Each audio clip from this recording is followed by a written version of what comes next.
32 million US citizens had an allergy of some sort.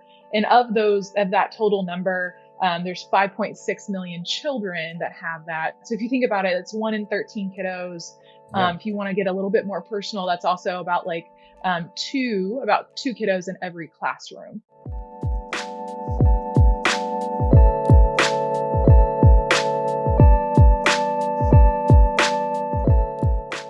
Welcome, Tarrah. How are you doing today? Good. How are you, Wes? You know what? It's been a heck of a week, but I am happy to be here with you to talk about a really interesting topic that I'm excited to chat with you on, because I know and understand that you are kind of the go-to expert in the allergen awareness field. And correct me if I'm wrong, but I know that you do a lot of work with the Peanut Council, or the Peanut Board. I'd love to hear a little bit about that. And please feel free to share a little bit about your background and, some of the different amazing accomplishments that you've had in the world of allergens. Yeah, thank you so much. So I'm a dietitian with over a decade of experience, specifically in school nutrition. So I've worked at the state level. So those of you that have had an audit recently, I have been that person that walks in the front door and you don't like seeing their face. But on that same, I know what that looks like. On the same realm, I've done training for the statewide side as well.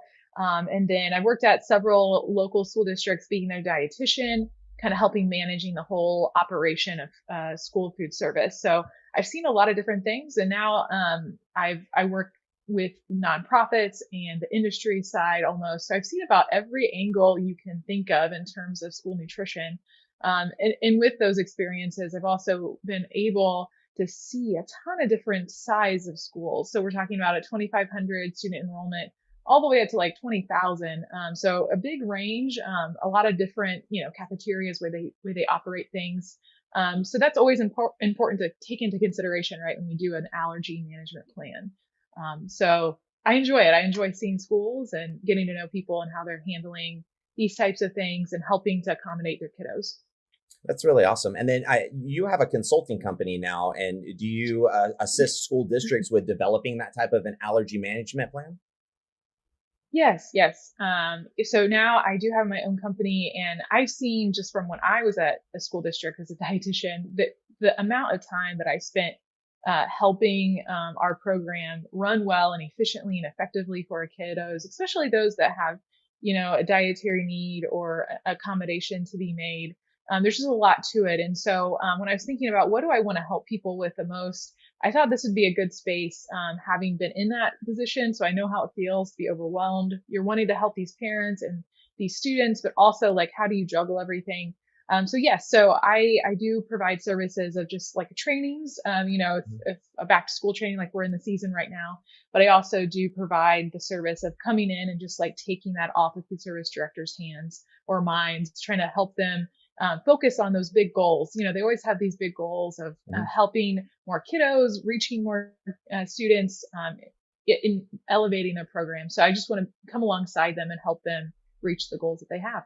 Yeah. Speaking of goals, what are some, things that you're working on, some maybe passion projects or some big goals that you have for this upcoming school year? Yeah. So this upcoming school year is kind of packed with a lot of things. I think the first one comes from what you kind of mentioned earlier. I do work with the National Peanut Board, and at the end of this year, early next year, we'll be revealing a brand new breakfast toolkit that involves the new final rules, as well as school breakfast champions across the country. So we'll have tons of new recipes and tips and tricks on how to engage those secondary students. So we're talking about middle and high school. And I'm sure, Wes, you've seen this too, but in my experience, there's just not a lot of free resources out there that target that demographic. It's kind of easier, if you will, to come up with graphic designs. I'm sure you're kind of familiar with that in terms of the little kiddos. But we're trying to reach those secondary kiddos where, breakfast starts to be uncool. Yeah, absolutely. I feel like everyone these days is like a Canva warrior. Everyone's on their, Canva trying to do their own graphic designs and create their own posters. But you're right. There's not really a centralized resource that, is easily accessible to a lot of folks. And it sounds like that's what you're really working on, kind of creating for school districts.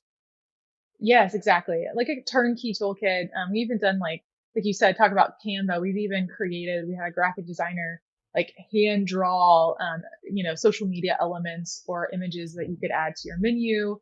They're really sweet looking. I'm excited about it. It has a nice 80, kind of like that neon sign that you have behind you, feel. So That's really cool. So where can districts go to find these resources that you guys are putting together? yeah, the website will become live, like I said, at the end of the calendar year. You can Okay. sign up for it now at the National Peanut Board to like be on the first list, if you will. But if you go to the National Peanut Board, just Google it, and then you'll want to search for resources within the top section of their website says schools, and it'll take you there to that section for the Okay, toolkit. awesome. Well, we'll put a link to it in the That's bio for perfect. the show, and that way people can just click on it and jump right over there once it becomes live, or they can sign up, like you said, for some Yeah. kind of reminders when it does become available. Yes, exactly. Yeah, that's perfect. Thank you. You know, I like asking this fun question before we dive into it, and obviously, I want to jump into talking about allergens. I'm so just a little backstory on me. When I was in college, the way that I kind of paid the bills when I was going to the University of Arizona studying business was that I actually DJ'd. Fun fact: not many people know that about me. That is Um, fun.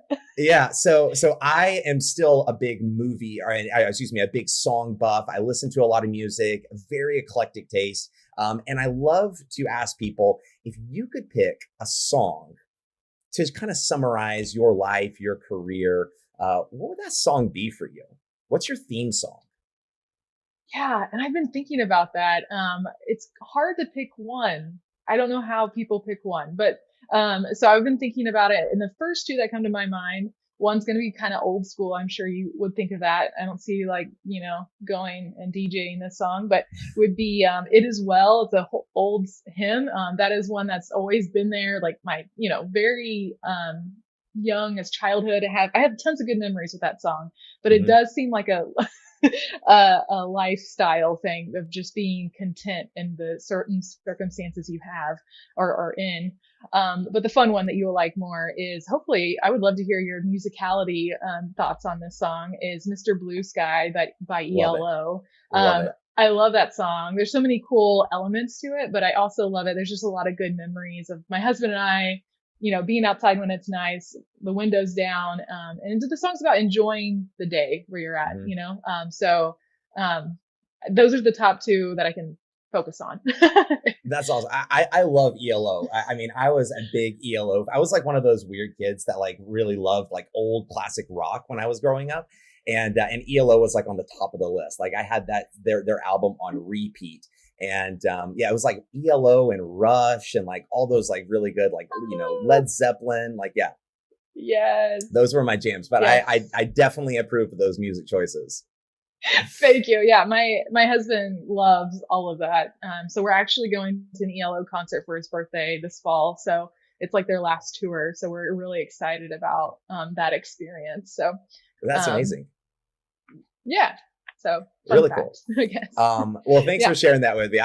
Like I said, it's just a fun question. I think Yeah. kind of helps with letting people know a different side of you. And plus, I love Yeah. music, so I love hearing what people's kind of Yes. music choices are like these days. Well, since we're talking about allergens, I'd love to kind of kick things off today because I think back, and when I think of allergens, I look at my childhood and when I was going through the school Yeah. system, and I just do not remember allergens being something that anyone really talked about. And if it was like a small group of people. It wasn't as prevalent Yeah. as it is these days. And it just seems like there are so many people, kids specifically, coming into the school system with all of these different ranges of allergens. And it's not just like peanut allergies or allergies to soy or like the Mhm. common ones. It's like people have got a lot of different allergies these days. And I'm Yeah. curious, am I wrong in thinking that allergens have been a kind of this growing thing in the school districts?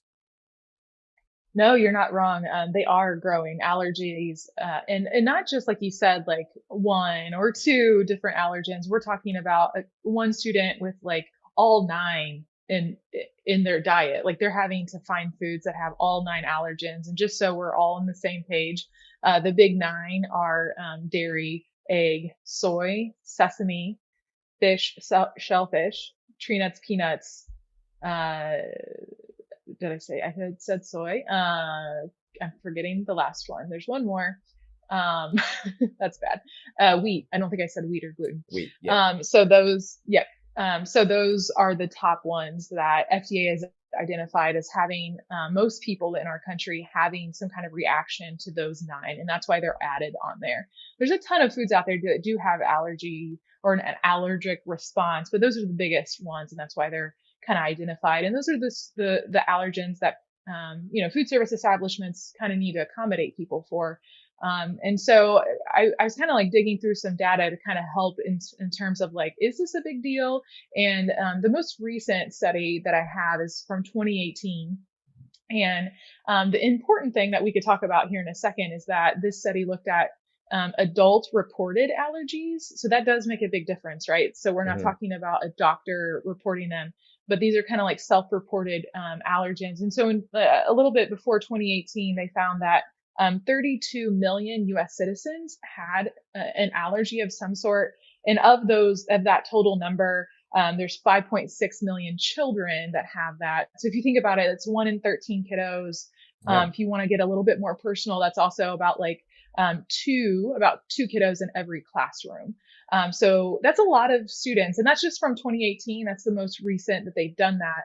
And I've seen more and more that these research groups are also more interested in adult prevalence of allergens.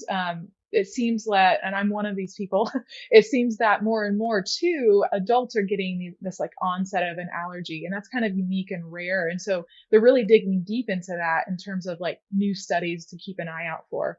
Um, so yeah, that's kind of the prevalence of it. I see it too, just in the past, over the past 10 years, I've seen this grow in terms of complexity and really, specific too. So I see more and more that kiddos may be able to consume an item that has egg baked into it, whereas they can't have a whole egg. So that's very unique, and it requires a food service establishment to be able to handle those unique and specific needs. So when you say, adult onset to allergies, are you saying that people went through their childhood without, any like known allergies and then developed allergies as an adult? Yes, I am one of those people. I'm part of Really? this statistic. Yeah, so my whole childhood, I was fine in terms of all of the foods that I mentioned about potential allergens. But like 2 years ago, I had there's different ways that you can be diagnosed as an allergy, having an allergy to a food. One is like a skin prick, where Hmm. they do like a graph on your forearm and they prick it with all of the proteins from that food item, or a blood test. So they take your blood and then they do kind of the same thing with a protein, but it's just in a petri dish.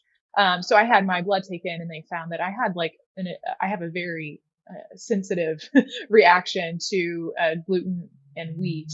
Really? So much so that I had to take like a celiac test to see if I was celiac, which I didn't have that right at all in my childhood, young adult life. Like it's just kind of, it's new. It's interesting. Why? Yeah. So It's interesting yeah. because I in my immediate family, I don't have anyone that has any food allergies, but my wife, I will tell you, she is allergic to.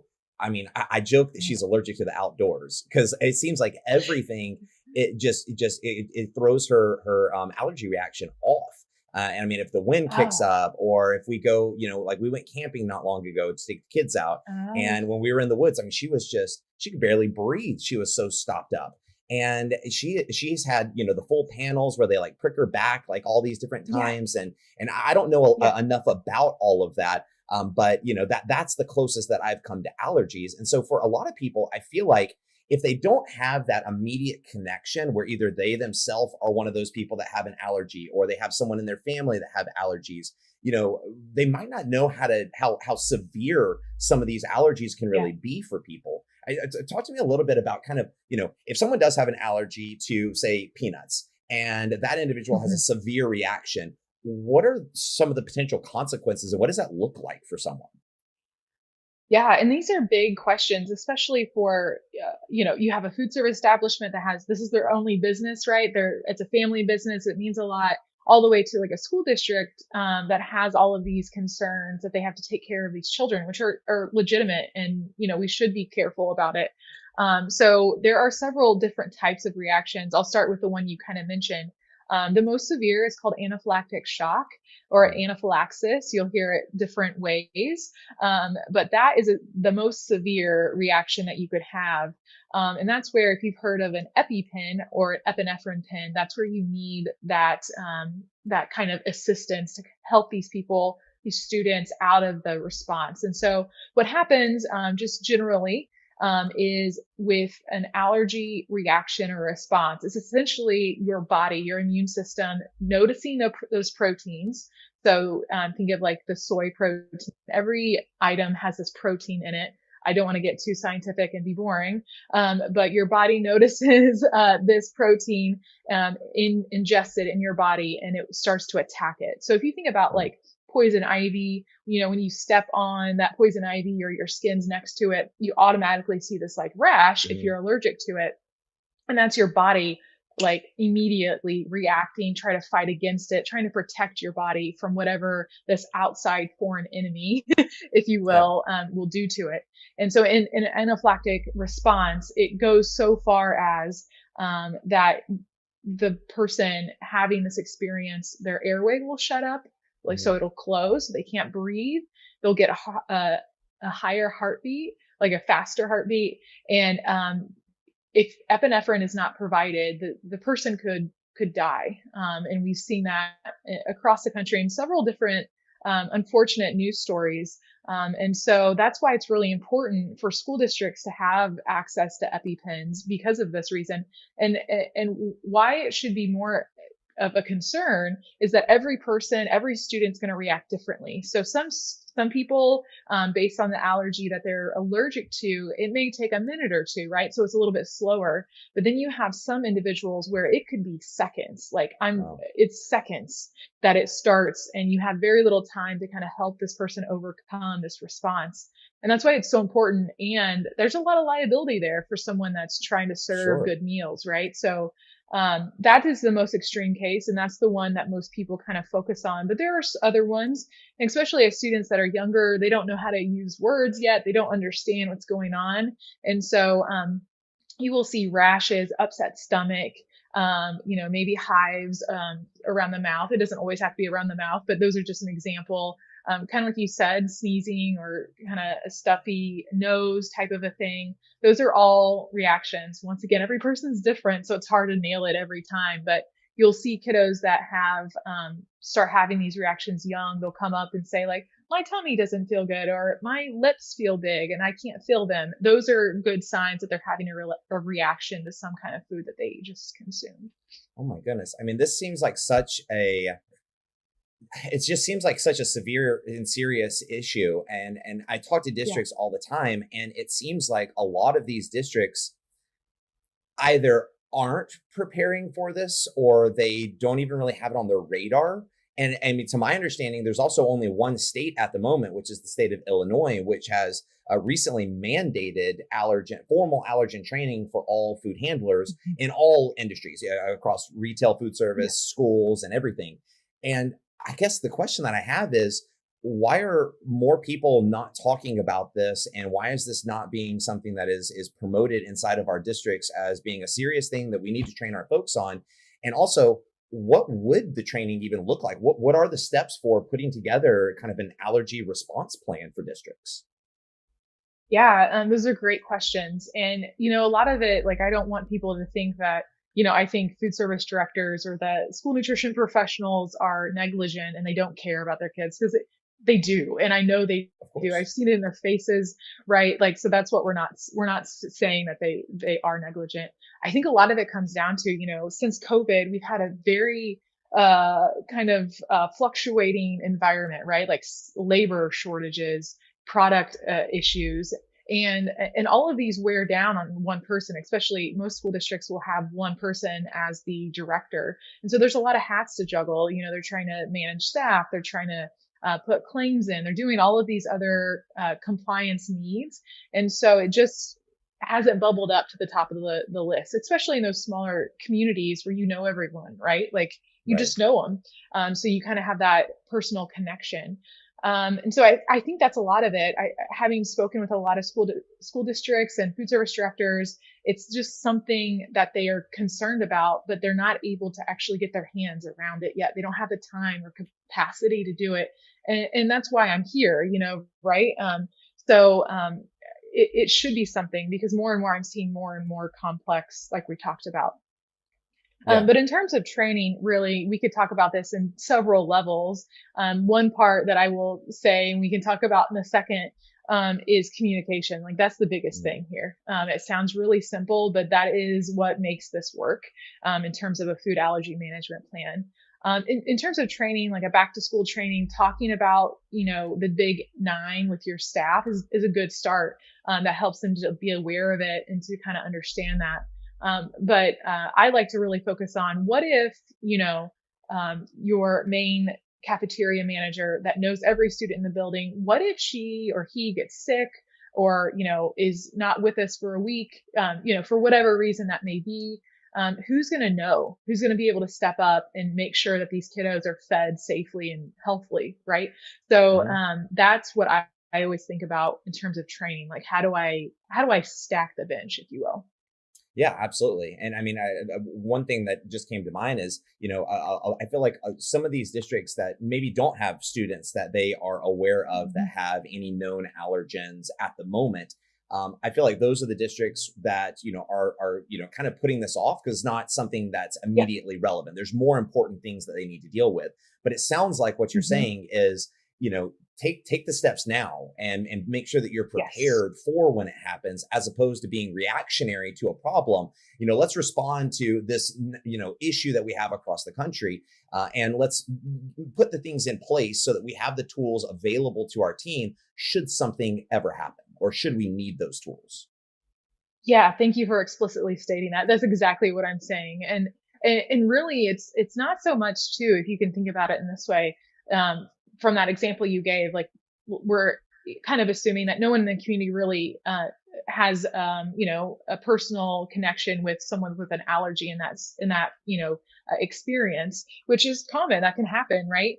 But the more we can educate and once again, like communicate this out so parents know, like most of the time, an allergy is started with a little person, right? They have the reaction for the very first time. And I've had to speak with a lot of parents that are like, I've never had a food allergy in my Mhm. family. I don't know what to do. I'm Yeah. waiting on the doctor and I don't even know how to shop. So I've had to do those like one-on-one counseling almost. Like how do you get this family ready for this new lifestyle change? And so yeah, education, awareness, communication is all important. And I think at school districts, we should be educating our community on what these food allergies are, at least, like at the minimum, just so that Yeah. they know.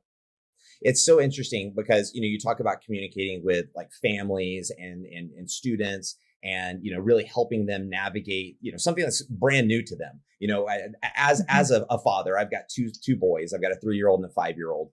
And the day that they're born is the most joyous day of your life. You've got this nice Yeah. bouncing beautiful baby in your hands. The doctors are checking in on you at the hospital, and then the time comes. It's usually like a day or two after the baby's born. You're still elated, and then they're like, "Here's the child, and we'll see you whenever, or we won't see you ever again. But good luck." Like, there's no manual for raising kids. There's no Mhm. like, if this problem happens, go to this person. If this issue occurs, go here. There's not a Yeah. step by step guide, and so for a lot of people, very fortunately, they don't have any major issues that they have to deal Mhm. with. Like you mentioned, like 1 in 13 students, and things of that Mhm. nature. So it's like, when you're looking at that, like, yeah, sure, the majority of people don't have to deal with this, but for the folks that do have to deal with this being a very serious issue, you don't have a Yeah. handbook to follow. So you're going to be Mhm. just looking for resources. So having a school district that is properly trained on this information, has the Mhm. resources available, is going to be that resource that so many families are going to be desperately searching out. Yes, you're so right. And you can take it even a step further, right? Like most of these parents are trying to figure out a new menu schedule, what to Yeah. buy from the grocery store. And if our schools can already be prepared and have those products, not that they have to have them on stock on hand every time, but they know where to get them and they know how to set that process up because we've already done it. They just have to, kind of implement it. We are now able to feed these kids, most of their meal for the day. So they don't have to worry. The parent doesn't have to worry about like, what if they have a reaction and I don't have the food for them? That's a very basic level need that parents, right? They want to make sure they do that for their kids. So I think preparing for it helps you not just to solve the issue for the little one, the student, but also for the family. And Yeah. that's what this is about. So if a school district, another question for you. So if a school district is maybe they don't have a an allergy management plan in place, Mhm. what would be your suggestion to a school district that's listening to this saying, you know what, I want to put something in place? What's like a 1-2 punch kind of either resource or some steps that you would point a new district in to kind of create this allergy awareness plan or allergy management plan? Yeah, for sure. So the top three websites that kind of come to mind in terms of free, right? So that would be a barrier potentially, would be CDC's. If you just Google CDC school allergy toolkit, you'll find that. Mm, Tons of resources there. FARE, FARE, that is more kind of focused on the community and parents and students, but that's also helpful. They have good fact sheets you can download and make sure your staff understand the basics of the Big Nine. And then also ICN, so Institute of Culinary. Why am I child blanking? I need nutrition. more coffee. Yeah. Child nutrition. Thank you. Yeah. Um, they have SOPs ready that you can download and make edit into make into your own plan. So there's a lot of good things out there that you can use. The National Peanut Board honestly has some really good tips and tricks of how to communicate with administrators or teachers as well. So there's a lot of good resources out there. I would say to start there. And what I say a lot too when I'm training people about this is like understand what's your kind of what research do you need to have, what do you not have in your toolkit, and what do you need to find out. So kind of like a needs assessment first, like understand what you're getting into and what your community or your school environment needs. And then from there, I'm sure people have heard me talk before, they're going to be like, oh my gosh, of course, start communicating. Hmm. um, so there's a lot of people that get their hands on the documentation that gives us information about what a student needs, right? And Hmm. so we need to start opening those doors to the school nurse. Sometimes it's the school secretary or the front office individual because they actually receive the documents from the family. It Hmm. could be a social worker or a counselor, obviously school nutrition staff, obviously teachers, but understand how this kind of process works currently and who's missing from the table. So that's Yeah. kind of the big two steps I would focus on. Awesome. And then as far as communication, because you brought that up a couple of times now as being something that's extremely important. Mhm. We always talk about communication. I mean, I speak to school districts. I know you speak to school districts, and communication is usually one of those Mhm. topics that director of a school district is like, "Hey, you're going to come in, talk about effective communication." What does Mhm. communication though look like when you're consulting with a school district? What are some suggestions that you make to the school district on how to effectively communicate to the parents and the students? Is it social media? Is it emails? Is it is it some type of a board meeting? What does that look like as far as effective communication when it comes to allergy awareness? Yeah. So every school district is different. So that this doesn't, it's not a one size fits all, Mm, unfortunately. I really focus on identifying who are the stakeholders that need to be at the table and mm, then trying to evaluate who isn't at the table that should be. And so based on the stakeholders involved, right, you have a lot of different communication terms or ways you can do this. Several school districts, have some technology in place where they can like text message parents, which is a really good technology to use. But yeah, I would say to identify like what are those platforms that parents, students, other staff members utilize well. Is it email? I don't know. Everyone's a little different, and then communicate through there. But also in that process, you want to, I kind of identify like, especially for this documentation that's required by school districts for the food service side, like who's talking to these parents and what are they Mhm. saying, right? We want to have a streamlined communication process so a parent doesn't feel confused and they know from the beginning, like, I do step A, B, and C, and this is how it happens, and my kid is accommodated. Like that's really what I'm wanting to focus on with these schools, is having a consistent message so parents aren't confused, or something's brought out of the blue sky that they had no idea that they needed to think about, and just be upfront with that. So transparency and just being open minded. Like I said, a lot of times these parents, this is the first time they're ever having to deal with it. So how do you listen to them? A lot of communication is listening. So how do you make them come in and feel heard, while also educating them about the process and how we can accommodate their student? Yeah, absolutely. So in kind of, as we kind of, come to the closing of our time here, I'd love to know, are there any questions regarding allergens or allergen awareness that you wish more directors were asking? Or are there any questions that you wish people, when they bring you in to consult with them, would ask you? Yeah, that's a really great question. I think there's twofold. One's on the education side, and one is on the process side or the communication side. In terms of education, I think more people should ask, like, how do I read a nutrition facts label, and how do I Mm, utilize that like actually in my day? Like, what does that mean for me? Because that can help our school nutrition staff, and also can help someone personally, at the grocery store, right? So there's a lot of good that can come from that information that's right there. And then the other one in terms of process is like being, like, what can I do to make this process smoother?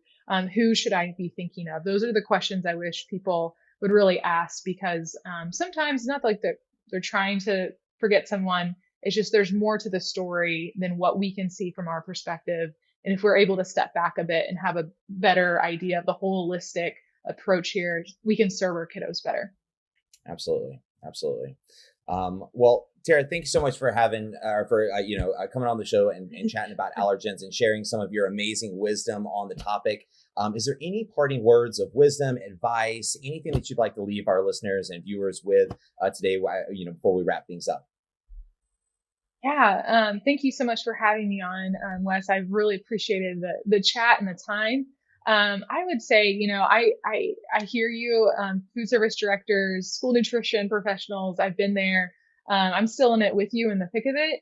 And even if this is something you want to attain and you feel like you can't now, it is an attainable goal. And everyone has a different starting place, kind of like what we talked earlier, Wes. Like maybe just start with one easy step, just identify one thing. Maybe Mhm. that first step is going to one of the websites we mentioned and downloading the resources there and sending them to your staff. That's an easy one step. And I think that's a doable thing. So find out where you are in the current moment, and be willing just to take one little step forward. Well said. Well said. Well, we'll put all of those links in the bio so that people can easily get to Perfect. them. We'll try and make it as easy as possible for them to take that first step. Yeah. Well, Yeah, thank let's do you. it. Thank you again for being on the show. I really appreciate it. It was a pleasure chatting with you, and we look forward to hopefully having you on again soon. Yeah, thank you so much. All It's right. a Take pleasure. care. Look forward to it. Bye.